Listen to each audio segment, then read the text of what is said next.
Otra pregunta que vamos a hacerle al abogado Ángel Leal de Inmigración. El gobierno del presidente Trump pretende remodelar los tribunales migratorios para conseguir deportaciones más rápidas. Yo me pregunto, ¿es legal que se busque depurar a jueces de inmigración que considera el gobierno que tardan demasiado en emitir fallos o que no cumplen con la ley según el gobierno? Es lo que ha dicho el secretario de Justicia interino, Todd Blanche. ¿Pero eso es legal? Otra pregunta. ¿Podrían los ciudadanos estadounidenses perder el derecho a una vivienda de Plan 8 por vivir con familiares indocumentados? Hay muchas interrogantes hoy que tenemos que ustedes han hecho al 305-285-1260. En minutos, Ángel Leal las va a responder todas.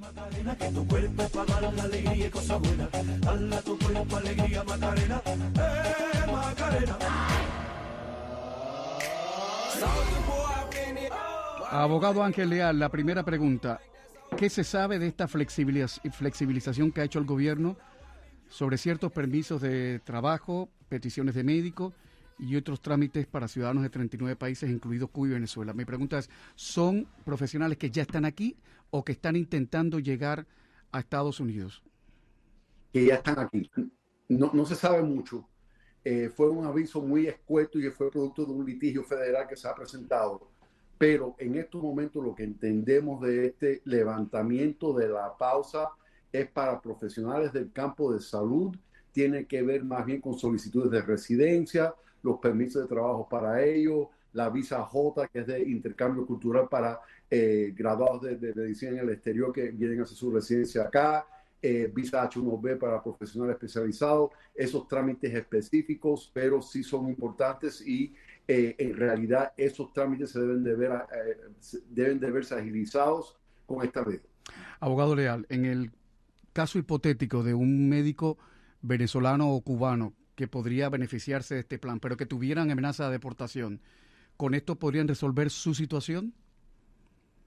Bueno, por eso es tan confuso, porque el aviso fue tan escueto y en realidad no sabemos, porque por ejemplo, si el beneficio que el venezolano o el cubano está pidiendo no tiene que ver con el preciso hecho de que es médico, tiene que ver, por ejemplo, con una solicitud de ajuste cubano, con una petición familiar que no tenga que ver específicamente con el tema de que sea médico, entonces en realidad no sabemos si en esos trámites que no son específicamente relacionados al campo de la medicina, técnicamente va a haber el levantamiento de la pausa o no.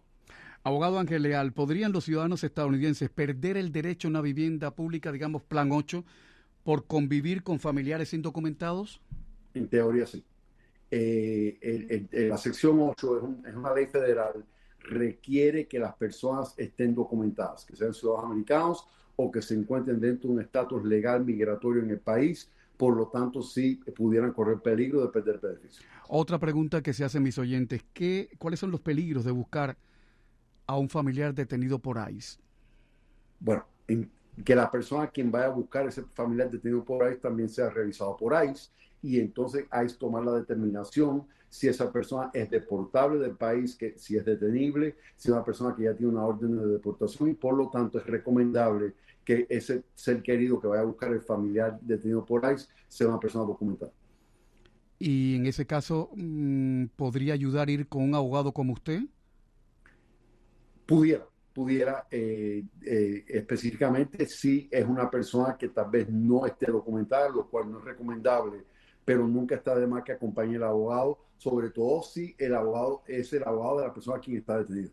Me acabo de quedar de piedra, abogado Leal, porque acabo de conocer el caso de Axel Sánchez. Axel Sánchez es un inmigrante que en Palm Beach llamó al 911 porque estaba preocupado por su hija. Y cuando llamó, pues llegó la policía a su casa y se lo llevó. Lo arrestaron por su estatus y lo van a deportar. O sea que ya llamar al 911 por una emergencia también es un problema en este país. Pudiera ser, pudiera ser. De hecho, estaba investigando un poco esto y esto está sucediendo y hubo un caso muy trágico en septiembre del año pasado en Virginia de una mujer que aparentemente estaba en una relación de violencia doméstica. Por temor a no llamar al 911, desgraciadamente perdió la vida. Entonces, en realidad, muchos inmigrantes, muchas personas indocumentadas, por el temor de que pudieran enfrentar una consecuencia inmigratoria, no están acudiendo a las autoridades, no están cooperando con las autoridades, y en realidad es muy preocupante. Yo lo que le exhorto al público que nos esté escuchando, entiendo el miedo de que tienen con inmigración, lo entiendo perfectamente bien, y es muy lastimoso de que no hay una discreción para alguien como Axel, por ejemplo, que está enfrentando una situación con una hija en problemas, que está llamando al 911 tal vez para salvar la vida de su hija, y que a la vez pueda enfrentar una consecuencia inmigratoria, porque lo que eso requiere es que entonces el inmigrante tenga que calibrar el peligro que está enfrentando con el peligro de que pudiera enfrentar con las autoridades migratorias si fuera procesado por inmigración. Y eso no debería suceder. O sea, un tema no se debe mezclar con el otro. Si hay una emergencia, se debe atender la emergencia. Entonces, en realidad, yo espero y exhorto, y anteriormente la política inmigratoria era precisamente esa, de tener un poco de discreción prosecutorial para que el público tuviera la confianza de acudir a las autoridades, inclusive en muchos casos al mismo Departamento de Seguridad Nacional, para rendir informes o prestar información que pueda ser de utilidad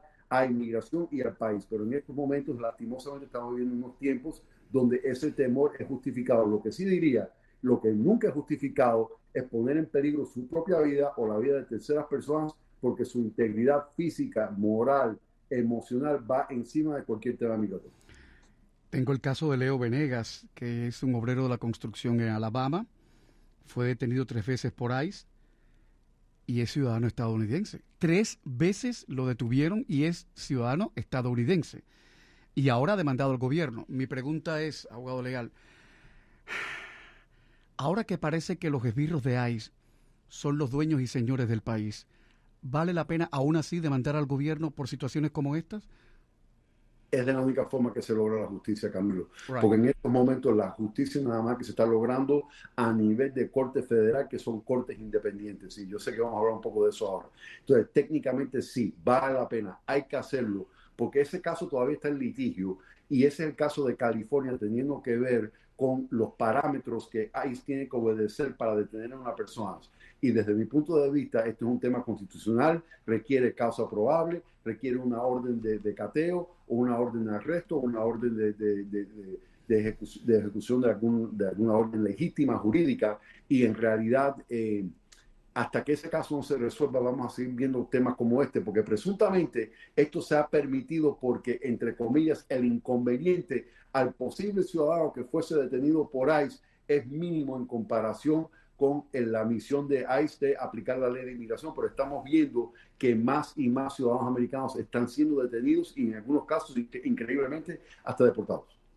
Es que parece que les molesta, les repatea también que seamos ciudadanos americanos. En fin, como he usado el verbo, el término esbirro, y puede que un patriota, un ultrapatriota salga por ahí a defender el honor patrio, todo esto en plan muy sarcástico, porque los patriotas no defienden a los de ICE realmente, debo decir lo que siempre digo, que según la Real Academia Española de la Lengua, yo podría haber usado la palabra esbirro, pero también podría haber usado la palabra secuaz, paniaguado, sicario, seguidor, y que según la Real Academia de la Lengua, un esbirro, en su primera sección, es un oficial inferior de justicia que se encarga de prender a delincuentes.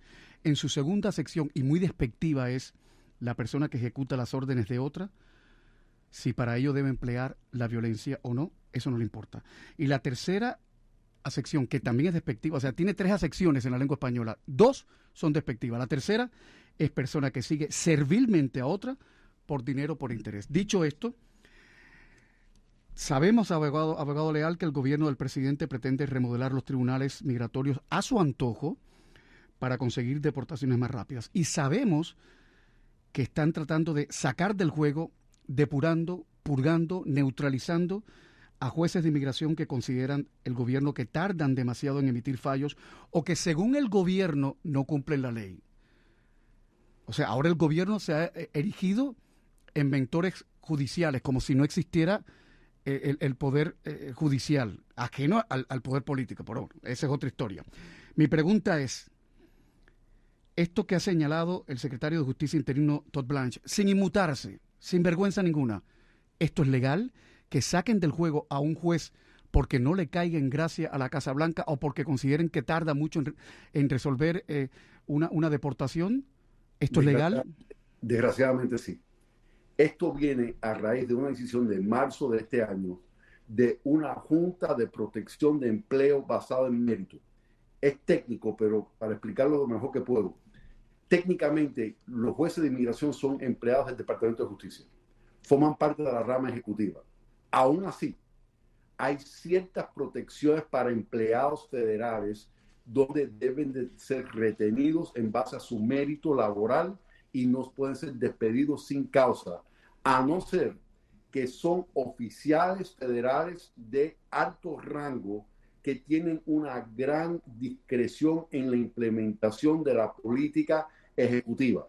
En este caso, los jueces de inmigración pasaron de oficiales donde gozaban de esta protección de servicio por mérito a lo que llamamos oficiales inferiores, que no es despectivo, inferior en el sentido de que son oficiales que tienen más poder, más discreción, lo cual le permite al presidente despedirlo sin causa, y es lo que está pasando ahora, producto de esa decisión de la Junta de Protección de Empleo.